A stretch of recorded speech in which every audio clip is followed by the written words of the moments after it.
Good morning, it's 4:37. Farm news now. Farmers made great progress planting corn last week, meeting and exceeding analysts' expectations.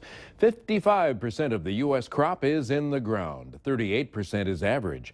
Minnesota, 83% planted. South Dakota, 51%. North Dakota, right on 50%. Winter wheat headed up to 43%, 34% is average. Winter wheat crop conditions didn't change from last week at 43% good to excellent and 20% poor to very poor. We'll get eyes on the crop starting today with the Wheat Quality Council's tour of Kansas, Oklahoma, and Nebraska. If you've been praying for rain this spring, this story should be a blessing to you. 12 months ago, farmers all over the southern plains, particularly Texas, desperately praying for rain. As Meredith Hillgartner reports, their prayers were answered. How sweet the sound. So the prayers never stop? No, ma'am. Every day. 1 year ago, Jay Maka, a pastor out in Levelland, gathered his family and friends to pray. Amen. Amen. God does answer prayers. He hadn't quit. And so we knew he would if we just asked. And so we did and continue to do so.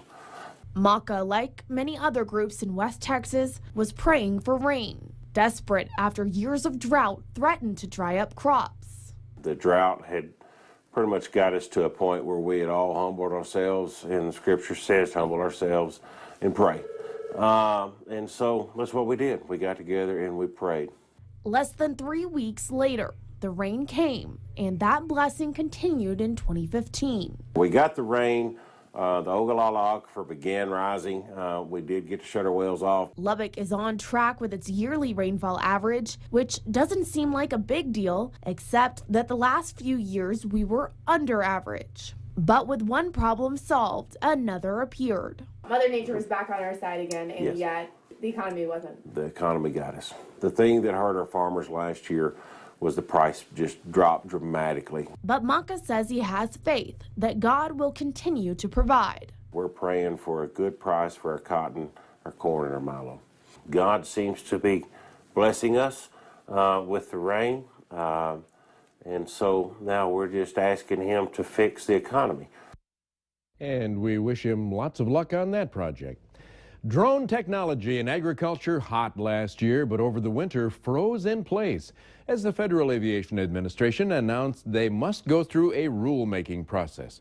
In the meantime, they are being used for agriculture indeed, and reporter Stephanie Zeppelin takes us to an Idaho vineyard where drones are being used. 15 acres of wine grapes stretch out across Bittner Vineyards in Canyon County. It would take co-owner Ron Bittner hours or even days to check up on every plant. But it took this drone only 2 minutes. What we do with our particular vehicle is detect crop stress. Steve Edgar is a founder of Empire Unmanned, an Idaho company with the 13th commercial drone exemption in the country and the first for agriculture. We've been working since basically March of 2012 in developing this program, so it's been not an overnight success. It's been a 3-year process. The 1.5-pound drone uses a normal digital camera to take photos of the area, showing which plants are diseased. It's exciting for Bittner and growers like him. We still have to be in the field, but the ability to identify specific areas of the field that just need certain treatments really cuts down on the applications of chemicals and work and everything else. Bittner says he could see this being used for other crops or even livestock. It's the wave of the future in agriculture, and we better be allowed to do more things because other countries in the world are getting ahead of us pretty fast. Empire Unmanned says they anticipate hiring about 75 more people this summer and are working with companies like Simplot, John Deere, and Monsanto. Meanwhile, closer to home, Northland Technical College in Thief River Falls broke ground for a new $6 million building last week. They hope it will help them fill the need for employees for this exploding industry. School building a new aerospace building to help train drone maintenance technicians. And Valley News Team's Neil Carlson shows us how all this is tied to new careers in the Valley's ag industry. And I noticed companies that had the unmanned aerial vehicles Army veteran Mark Waters saw drones at work in Afghanistan and decided that learning how to fix them would be a good career. So he's now doing just that at Northland Technical College. I felt this was the best fit because of its reputation, and I grew up in Minnesota, so I wanted to keep it local as well. For some of the larger companies that are out there supporting DoD operations, pay can be anywhere from $50,000 to $70,000 starting out on some of those larger platforms. Northland is also making sure its graduates have a handle on the ever-increasing use of drones in agriculture. Currently working with a large OEM tractor manufacturer in Fargo and some of their Minnesota dealers in a new precision ag equipment technician program. A precision agriculture equipment technology. So that PAET program is going to be a new program for the Thief River Falls campus.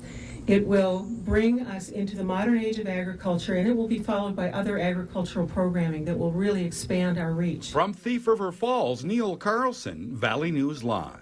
The large OEM he referred to in Fargo is Titan Machinery. Students will be able to get their degree in drone maintenance within 1 year at Northland.